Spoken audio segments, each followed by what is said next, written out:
Hello 8th standard students, आज हम science का फर्स्ट चैप्टर देखेंगे, crop production and management. Now crop होता क्या है और क्रॉप क्यों जरूरी है। क्रॉप से ही हमें जो भी है हमें फूड मिलता है। क्रॉप अगर फार्मर्स एग्रीकल्चर नहीं करेंगे तो हमें फूड नहीं मिलेगा।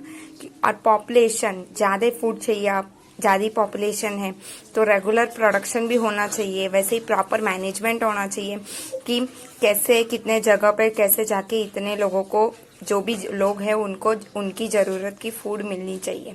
वो सारी चीज़ें इस चैप्टर में हम देखेंगे। First is agriculture practice. When plant of the same kind are cultivated at one place on a large scale is called a crop। अब क्रॉप किसे कहते हैं? जो प्लांट एक ही तरह का प्लांट एक जगह पे ज्यादा अमाउंट में अगर कल्टीवेट कर रहे हैं तो उसे हम क्या कहेंगे? क्रॉप कहेंगे। जैसे कि एग्जांपल है crop of wheat, means all the plants grown in the field are that of wheat। अब व्हीट तो वो व्हीट की खेती में से पूरा व्हीट ही उगा होगा। अब you already know that the crops are different types of cereals, vegetable and fruit। These can be classified on the basis of the season in which they grow। अब जो भी क्रॉप्स है वो किसमें कैसे क्लासीफाई होते हैं? सीजन के बेस पे। वो सीजन के बेस पे कौन से सीजन में वो लोग ग्रो होते हैं उस बेस पे क्लासीफाई होते हैं। India is a vast country. The climatic condition like temperature, humidity and rainfall vary from one region to another. अब इंडिया एक बड़ी कंट्री है, उधर की क्लाइमेट और टेम्परेचर हर एक जगह की सेम नहीं होती है, अलग अलग होती है। रेनफॉल भी अलग अलग होती है। तो उसी तरह क्रॉप्स भी अलग अलग होते हैं, सीजन के हिसाब से होते हैं। डिफरेंट सीजन में डिफरेंट जगह पे डिफरेंट क्रॉप्स होंगे। Despite this diversity two broad cropping patterns can be identified. दो पैटर्न होता है, kharif crops and rabi crops. जो क्रॉप्स रेनी सीजन में होगा वो होगा kharif crops. The rainy season in India is generally from June से सितंबर। मोस्टली इंडिया में रेनी सीजन होता है। तो कौन से क्रॉप खरीफ क्रॉप्स में आते हैं? पैडी, मेज, सोयाबीन, ग्राउंडनट एंड कॉटन, ये सारे खरीफ क्रॉप्स है। Next is rabi crop. Rabi crops जो है वो विंटर सीजन में होता है, अक्टूबर टू मार्च में मोस्टली। और ये राबी क्रॉप्स का एग्जांपल क्या है? Wheat, gram, pea, mustard and linseed. Besides this, pulses and vegetable are grown during summer at many places। और पल्सेस और वेजिटेबल जो है वो समर सीजन में अलग अलग जगह पे होते हैं। Basic practice of crop production. Basic practice क्या है? Cultivation of crop involve several activities undertake by farmer over a period of time. You might have found that this activities are similar to those carried by a gardener or even when you grow ornamental plants in your house। अब जो भी cultivation है होता है उसमें कुछ ना कुछ प्रोसेस होते होंगे। जैसे गार्डन में गार्डनर करता है वैसे ही ये इधर किसान लोग करते हैं। अब तुम भी अपने घर पे अगर कोई भी प्लांट लगाते हो तो उसका प्रोसेस होता है, उसका ख्याल रखना पड़ता है, उसका रेगुलर इंटरवल पे उस पर कुछ ना कुछ देखभाल करनी होती है। तो वो सारी चीजें इसमें देखेंगे। तो एग्रीकल्चर के लिए मेन कौन से प्रैक्टिस है वो first one preparation of soil, second sowing, third adding manure and fertilizer, fourth irrigation, fifth protecting from weeds, sixth harvesting, seventh storage। first preparation of soil।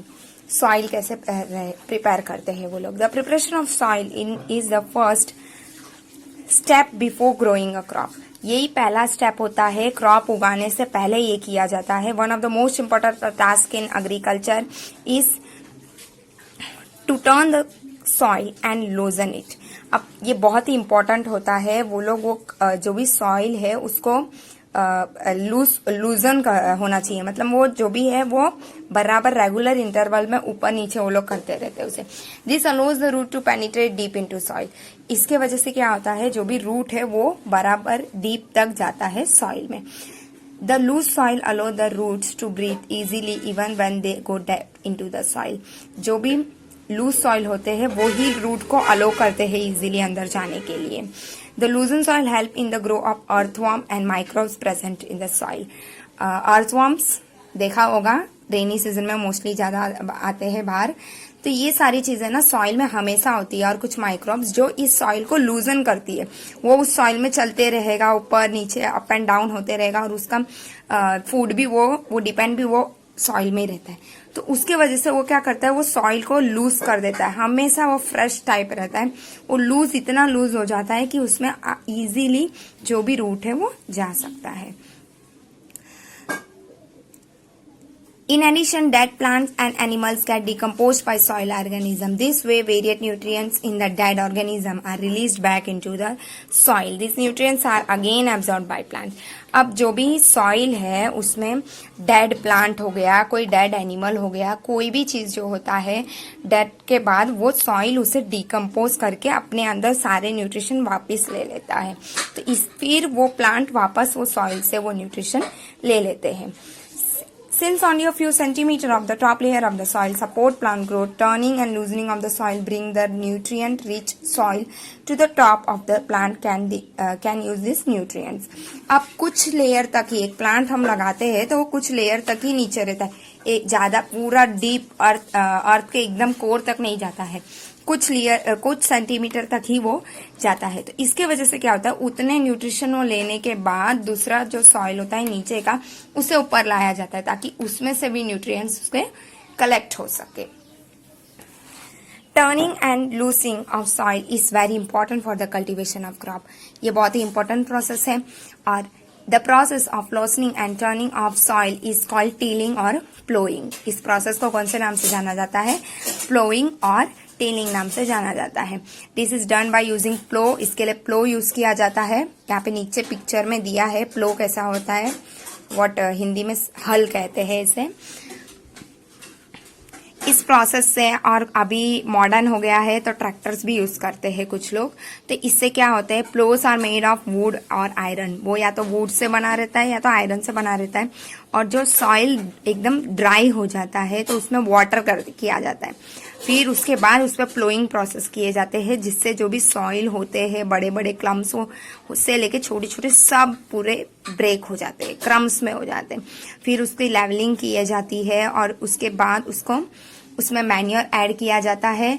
Tilling के पहले मैन्योर ऐड करके अच्छे से mix किया जाता है, पूरे सॉइल में मैन्योर मिक्स हो उस तरह से। The soil is moisten before sowing. Sowing से पहले, सीड उसमें डालने से पहले उसको मॉइस्ट किया जाता है, पानी दिया जाता है। Next is agriculture implements. Before sowing the seed it is necessary to break soil come to get material. अब सोइंग से पहले क्या जरूरी होता है कि जो भी फील्ड है हमारा उसमें से जो क्लम्स बड़े बड़े मिट्टी के पूरे गड्ढे जैसे होते हैं वो नहीं होना चाहिए, प्लेन होना चाहिए, अच्छा रहना चाहिए। तो वो किससे, कुछ अलग अलग टूल्स होते हैं उससे ही वो लोग करते हैं। जो मेन टूल्स है वो प्लो, होए एंड कल्टीवेटर, ये 3 टूल्स के नाम दिए हैं यहाँ पे। सो प्लो इस पिक्चर में देखा कैसा होता है। ये बहुत ही पुराने टाइम से, एंशियंट टाइम से हम इसे यूज करते आ रहे सॉइल के टिलिंग के लिए, एडिंग फर्टिलाइजर, सारी चीजें ऐड करने के लिए। वीड्स यानी कि जो अनवांटेड प्लांट होते हैं ना, व्हाट जंगली प्लांट्स टाइप उग जाते हैं, उसको भी निकालने के लिए ये यूज होता है। ये किससे, वुड से मोस्टली बना है। ये एक किस तरह का बना रहता है कि जो बुल्स होते हैं या तो कोई अदर एनिमल, बैल या तो फिर घोड़ा या तो कैमल जो है वो इसे इजीली मतलब यूज कर सकता है, उसमें हमें मदद करता है वो। It contains strong triangular iron step called ploughshare. इसमें जो एक स्ट्रॉन्ग जो ट्रायंगुलर टाइप है उसे क्या प्लोशेर बोला जाता है। यहाँ पे पिक्चर में दिया है प्लोशेर क्या है, प्लोशाफ्ट क्या है, सब दिया है यहाँ पे। उसके हैंडल में भी एक शाफ्ट होता है। फिर अदर एंड कैसे अटैच जो भी है वो बुल पे अटैच्ड होगा, बुल के नेक पे। देखो यहाँ पे पिक्चर में दिया है कैसे अटैच करके कैसे ये लोग यूज करते हैं, प्लोविंग के लिए वो लोग यूज कर रहे हैं। और जो भी ये पीछे ये वुडन पार्ट है ये इजीली उस सॉइल को ऊपर से नीचे लूजन कर देता है। Next is हॉय। वो एक सिंपल टूल है जो यूज होता है वीड्स को कट करने के लिए, और यही same process loosening of soil के लिए यूज होता है। वो इसके भी लॉन्ग रॉड रहते हैं और वुड या तो आयरन से होते हैं, और स्ट्रॉन्ग ब्रॉड बेंट प्लेट भी फिक्स्ड किए होते हैं एक एंड में इसके। सी होए का पिक्चर यहाँ दिया है कैसे है, ये पिक्चर से देख सकते हो। Next is cultivator. Nowadays ploughing is done by tractor driven cultivator. जैसे कि मैंने पहले ही बताया था कि ट्रैक्टर से भी आजकल प्लोविंग प्रोसेस होता है, तो इस पिक्चर से इजीली देख सकते हैं। जो कोई ट्रैक्टर है, कोई ड्राइवर ड्राइव कर रहा है, उससे भी हम कर सकते हैं। Next is sowing. Sowing is an important part of crop production. Before sowing, good quality, clean and healthy seeds of good variety are selected. अब sowing process क्या होता है? जो भी सीड वो लोग डालते हैं, बीज जो वो लोग डालते हैं फार्मर्स, वो होता है उससे पहले वो लोग चेक करते हैं कि वो सीड अच्छी क्वालिटी का है, कि हेल्थी सीड है, क्लीन है कि नहीं, वो सारी चीजें वो लोग चेक कर कर डालते हैं। तो सिलेक्शन ऑफ सीड, वो लोग सीड को सेलेक्ट किए जाते हैं। कैसे अभी कुछ सीड डैमेज होंगे, होलो होंगे, तो वो वाटर के ऊपर ही फ्लोट होंगे, वो अंदर जाकर मिट्टी में नहीं मिक्स होंगे, जिससे न्यू प्लांट आएगा। तो इसलिए पहले वो लोग सोविंग प्रोसेस से पहले सीड सेलेक्ट करते हैं। Next is traditional tool. जो भी सारे ट्रेडिशनल टूल्स है जो सी सोविंग में मदद करते हैं, जो टनल शेप के फनल शेप के होते हैं, उसमें सीड्स फिल किए जाते हैं और फिर दो पाइप्स होते हैं, उससे पास किए जाते हैं। ये देखो पिक्चर में दिया है कैसे वो लोग प्रोसेस कर रहे हैं सीड सोविंग का process. Next is seed drill. ये मॉडर्न है, आज के ही जमाने में ये देखने मिलेगा, पहले ये सब नहीं था। Seed drill. Nowadays seed drill is use for sowing with the help of tractors. Tractors के मदद से ही इसे भी यूज किया जाता है। इससे क्या होता है, जो भी सीड है वो अनइनफॉर्मली एट इक्वल डिस्टेंस पे वो होगा, एक थोड़े थोड़े डिस्टेंस और करेक्ट डेप्थ पे वो सो किए जाते हैं। It ensures that seed get covered by soil after sowing। इससे ये भी हम कह सकते हैं कि उसे सीड डाला और उसके ऊपर फिर सॉइल भी कवर हो जाता है, जिससे सीड को प्रोटेक्शन मिलता है ताकि दूसरे बर्ड्स उसे ना खा जाए। Sowing by using a seed drill save time and labour. इससे टाइम और लेबर की भी बचत होती है। Appropriate distance between the seed is necessary to avoid overcrowding of plants. This allows plants to get sufficient sunlight, nutrients and water from the soil at a time. A few plants may have to be removed to prevent overcrowding. अब ये जो process है, इससे क्या होता है, distance हो जाता है। नहीं तो क्या होता है, एक ही जगह पे अगर ज्यादा सीड्स हो जाएंगे तो ज्यादा एक ही जगह पे प्लांट होंगे, तो ओवर क्राउडिंग हो जाएगा, उसके वजह से ना को एक भी प्लांट अच्छे से आ नहीं पाएगा। तो इसी रीजन की वजह से इसे बेस्ट मेथड बोला जाता है।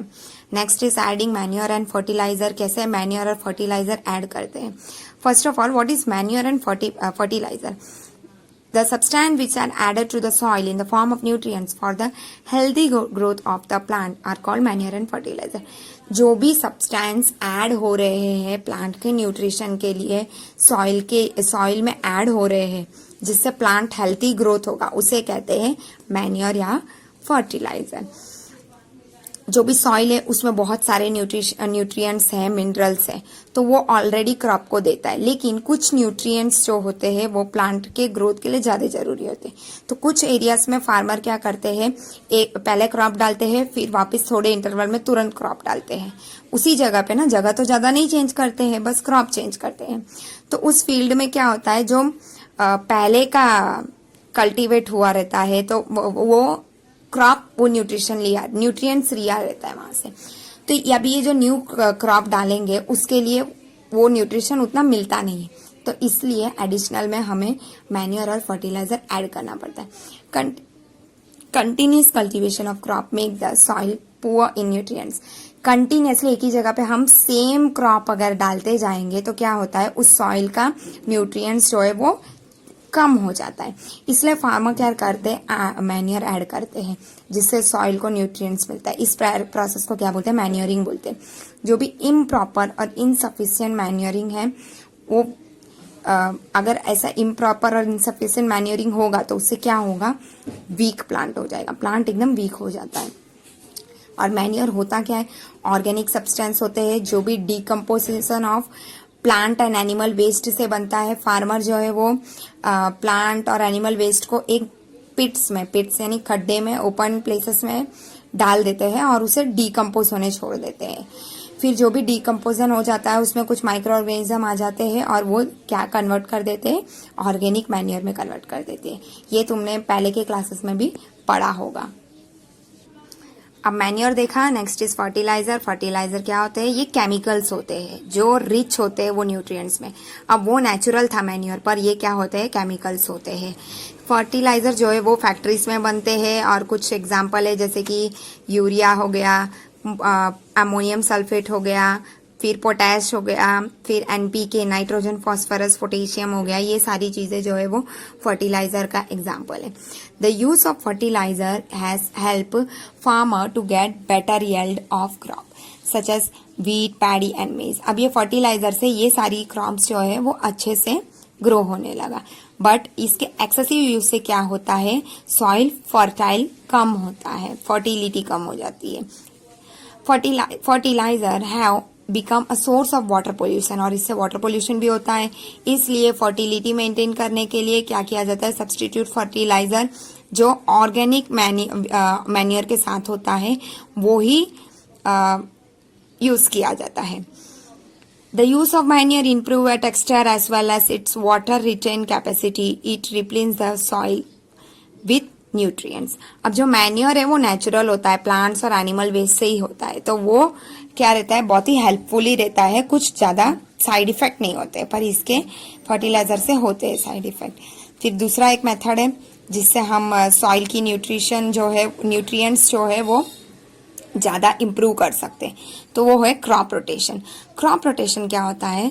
ये डिफरेंट क्रॉप्स अल्टरनेटली, अभी पहले जो भी नॉर्थन इंडिया में है वो लोग क्या करते हैं, जो लेग्यूमिनेस होता है, जो फूडर, जो वो चारा जो हम एनिमल्स को देते हैं ना, वो एक सीजन में वो डालते हैं, तो नेक्स्ट सीजन में क्या डालेंगे? व्हीट डालेंगे।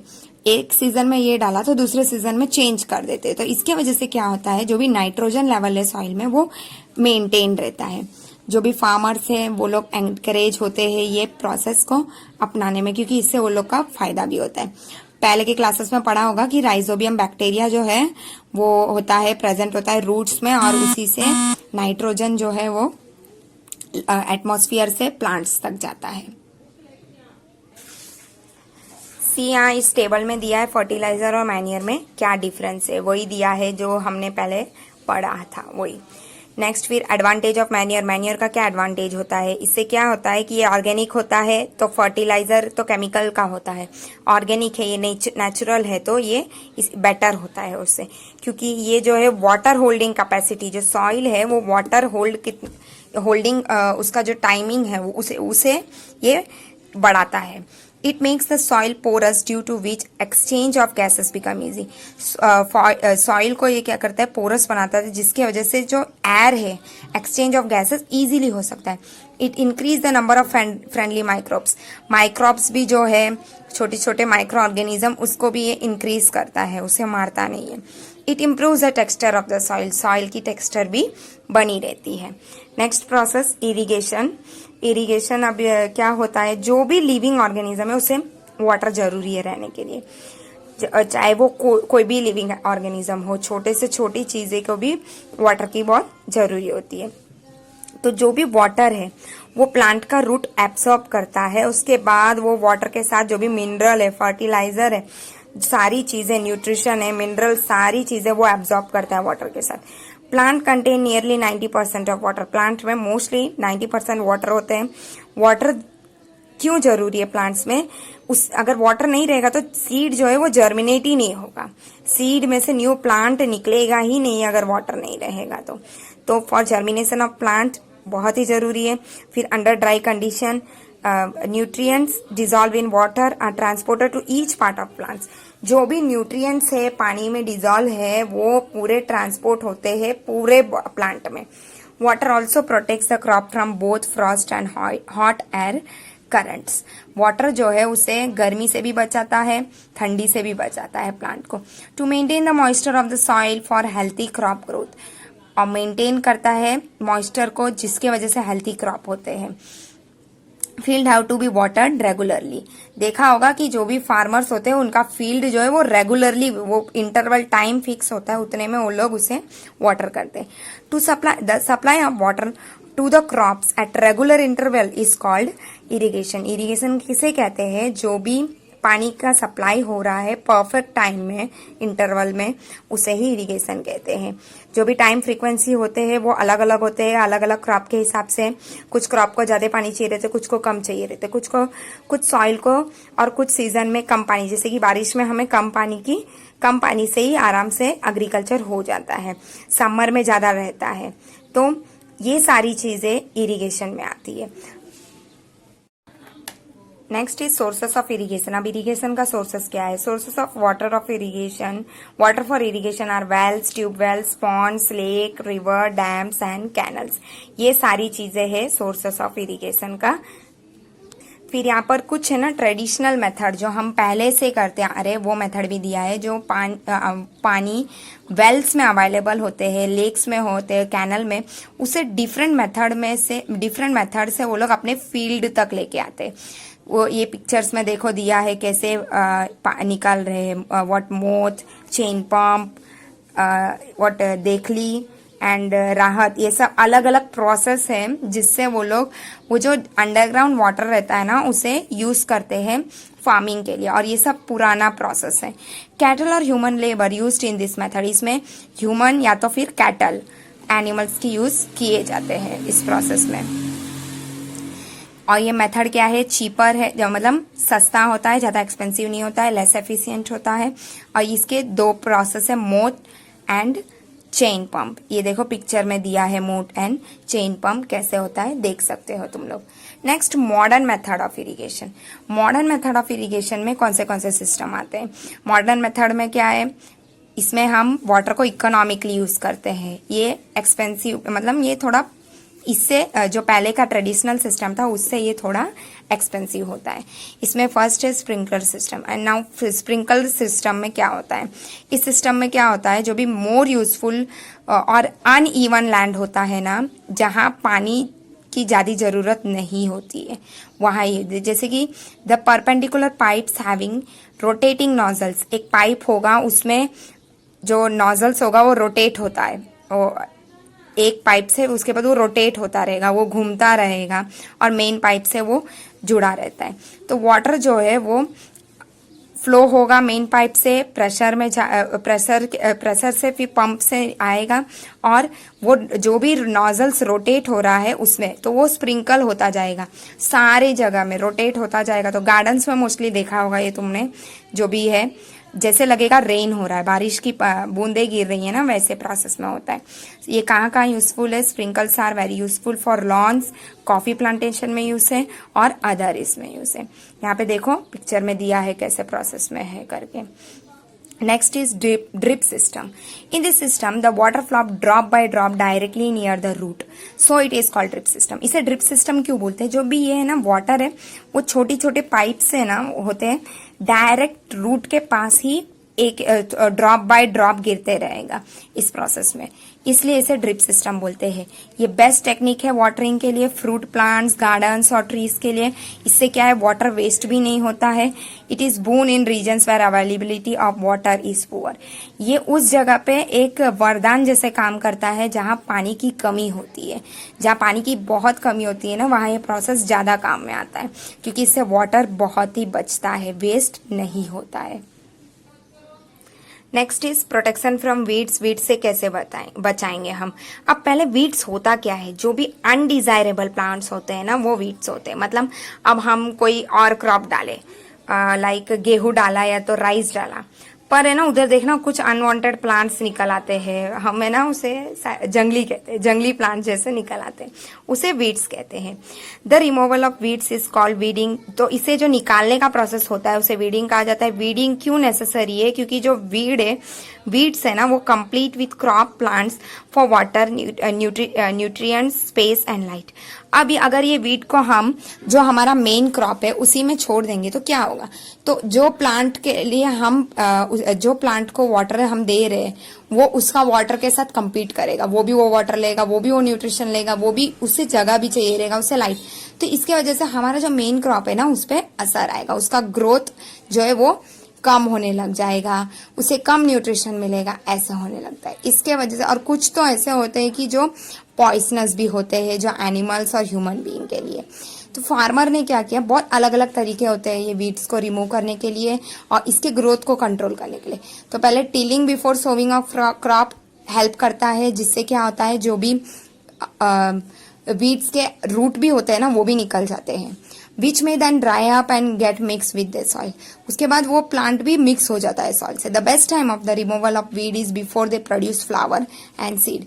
अब जो भी वीड है उससे पहले कितने टाइम के पहले निकाल देने का, जब उसमें फ्लावर और सीड्स नहीं आएंगे उतने में निकाल देते हैं उसे। The manual removal include physical removal of root weeds by uprooting and cutting them close to the ground. Physically मतलब किसी चीज से उसे काट दिए जाते हैं। This is done with the help of खुरपी। सबको पता होगा खुरपी क्या होता है, उससे वो लोग वो वीड्स को कट करके निकाल देते हैं।